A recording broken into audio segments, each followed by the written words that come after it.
I know I've fallen, but I don't feel the sting anymore. No guilt, no sorrow, and just silence. Have you ever sinned again after promising God you wouldn't? And instead of feeling broken, you felt nothing. Not anger, not grief, just a cold, hollow indifference. And then the question hits you: am I too far gone? Am I a hypocrite because I don't even feel guilt anymore? If that's you, listen carefully, because the numbness you feel might not be the end of your story. It might be the beginning of your return. There's a moment many Christians don't talk about. Not the moment of falling, but the moment after falling when you feel nothing. You stare at the ceiling, you replay what happened, and instead of grief, there's silence. A cold, hollow quiet inside your chest. And that silence terrifies you. Because we've been taught that repentance must feel intense: tears, sorrow, heartbreak. So when those feelings disappear, we begin to panic. Has my heart turned to stone? But here's the truth most people miss: repentance is not measured by the intensity of your emotions, it is measured by the direction of your movement. Not how much you feel, but whether you turn back to God. If you struggle with addiction or exhaustion or the same sin over and over again, your heart can become desensitized. Not because you hate God, not because you're beyond saving, but because repetition dulls the senses.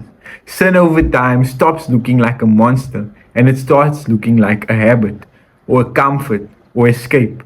Like a person living with chronic pain, after years of discomfort, you stop noticing how sick you really are. And here's something crucial to understand: we are not capable of seeing the full weight of sin on our own. The seriousness of sin is not something humans discover by effort, it is something God reveals.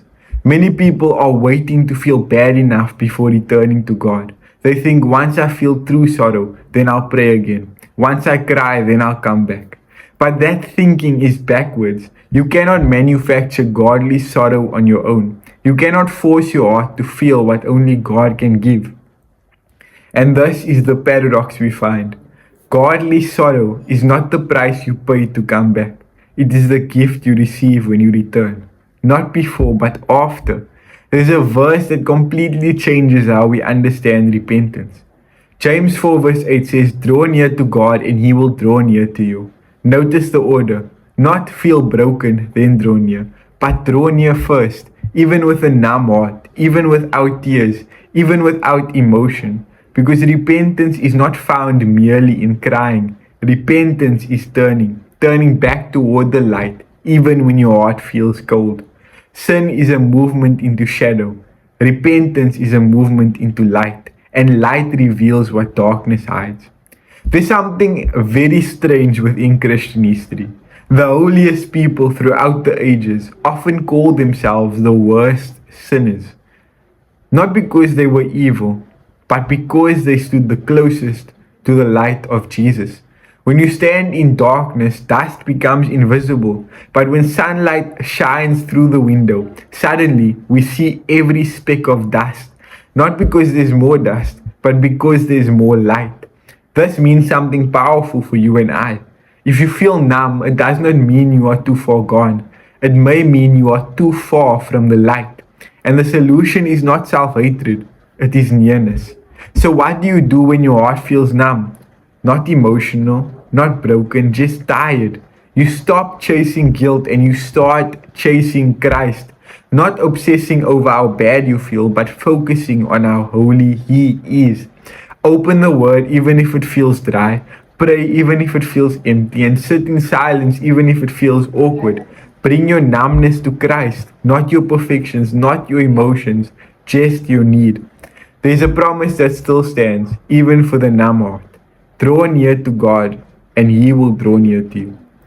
And when He comes near, something begins to change. Not all at once and not dramatically, but slowly, light begins to expose what darkness hid. And the weight of sin becomes visible again. Not to crush you, but to drive you deeper into mercy. If you feel numb right now, listen carefully. You are not too far gone. You are not beyond hope. You are not a hypocrite because you don't feel guilty. You are simply standing too far away from the light. And the solution is not to feel more, it is to come closer to Jesus Christ. So today, don't wait for tears, don't wait for emotion, don't wait to feel worthy. Just turn to Jesus, one step toward Him, and let the light do what only the light can do. God bless.